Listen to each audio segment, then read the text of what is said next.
Hello everyone, Tahidele. Today I'm here for shortest way to explain 7-point ment training. The 7-point ment training is having courses in this springtime and the summertime, the 4 weeks courses. We already started the first point last weekend. When we have discussed that first point in the 7-point ment training, I found very interesting and profound meaning in there. So therefore I thought if I make shortest way to explain these teachings and then share to the public, that would be brings a lot of benefit for the practitioners.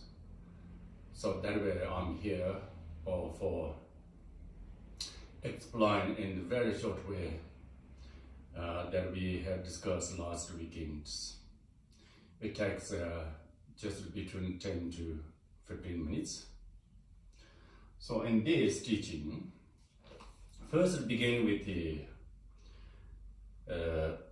the train and the preliminaries, which is really words of wisdom. So here the preliminaries means the basic ideas or basic thoughts of Buddhism, those which is supposed every Buddhist practitioners adopt to their life, from the Theravada to the Mahayana. Every Buddhist practitioners supposed to adopt, supposed to contemplate for these 4 thoughts.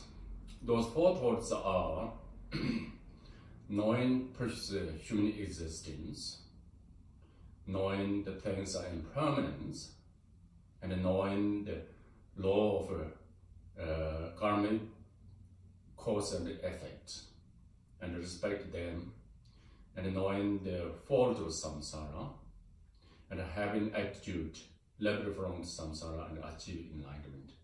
These 4 thoughts are very important for the practitioners.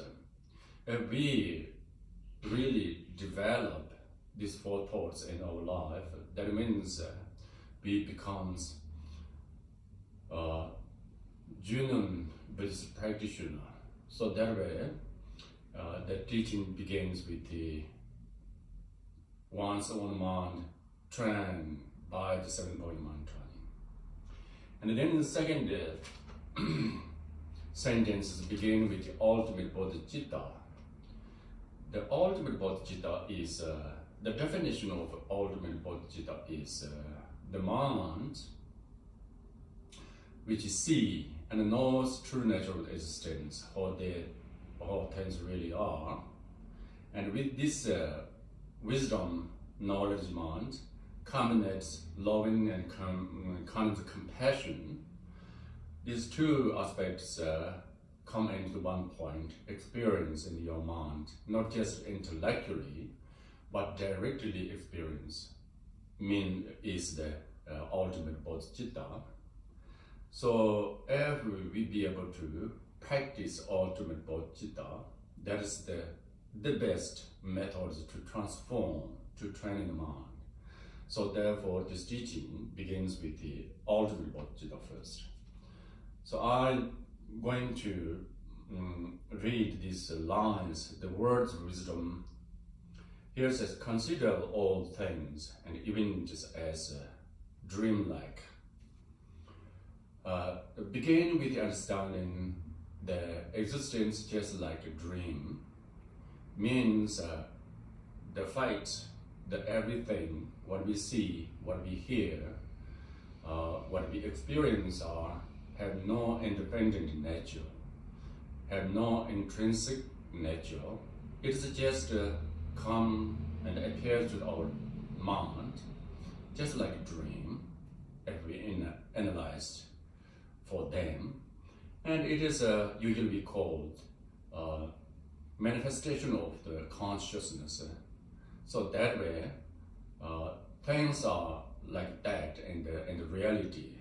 So with knowing how things really are is the involved wisdom mind in your consciousness. So that is the first step. And then second says, examine the nature of the unborn awareness. So practitioners may understand it intellectually, or maybe that when we thoroughly investigate the objects, we see there's nothing really exists. There's nothing really appears in independent nature. So that way, in conclusion, we will be able to have the things such as like a dream. But somehow, many of us start the consciousness. We believe even things such as like a manifestation from the consciousness. The consciousness itself has the intrinsic nature. It is have some kind of solid, permanent nature there. So in that case, that kind of view is the wrong view, misunderstanding towards consciousness and the mind. So therefore, we should begin with the investigate towards the mind itself. Every mind investigate and analyze the mind or consciousness, we will see there is nothing really exists. Again, it's same as objects. There's no birth, arise the point. There's no place to location place, and there's nothing to seize in the independent nature. But things are vividly experienced. So therefore, the second words in this teaching says, examine the nature of unborn awareness. And then the next sentence says, let even the antidote be free in its own place. So in that case, antidote is the knowledge, which knows things are just like a dream, which knows there's nothing really exists. Everything is interdependently manifestation. The knower, the knowledge is the antidote for misunderstanding towards existence, and a confused mind towards the existence, and finally the ego clinging, the grasping mind happened to the existence due to the misunderstanding.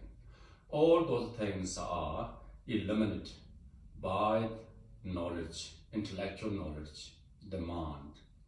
So once even these knowledge are antidote, but somehow at the end, knowledge itself let it freed in its own place, means the knowledge will not be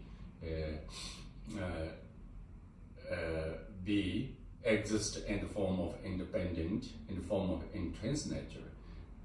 The knowledge itself liberate from the clinging, from the something existing and non-existent. So itself free from this kind of dualistic point. So then, so the practitioners realized everything, the outer objects, inner subjects consciousness, nowhere, all of them just like dream, like phenomena. There's nothing really exists. Realized that, even intellectually realized, that makes totally different. You are start free from the ego clinging, start free from the dualistic ideas. So then at the at the end of the point, what we should do is rest in the alaya, the essence.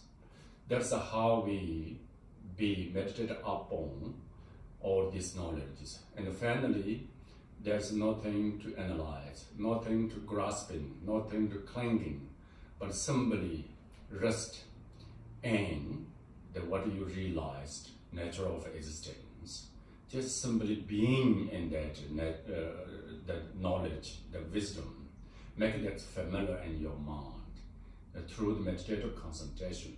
That is the where to meditate on the true nature of existence. Then the last sentence in this chapter, in this point, says, between the section, be a illusory person. So here, the use of the term of illusion in the between the section means that when we are in the posture meditation, we are being like an illusory person, which is a really extraordinary person who has no slightly ego clinging, fear, expectations, worries, but totally liberated from any kind of extremist grasping point, totally free from those dualistic views, dualistic thoughts. So it is automatically, naturally, this kind of person becomes like extraordinary person. The person who is like we could say miraculous person or magical person means just extra qualities obtained this particular practitioners. So that is the how in that manner one be able to perform a lot of activities. That's what the teaching tells us. I think this is the first point in the 7.1 training. I leave here because I'm trying to keep a very short way to explain in this teaching. So thank you everyone for the participants listening to the teaching. If you're interested in more detail, would like to know about these teachings, please participate our course. Courses are always in that beginning. And we have announced in the curriculum web page and as well as the Facebook page. So you will see there, and if you are interested to learn more about these teachings, just take part in our within course. Thank you everyone.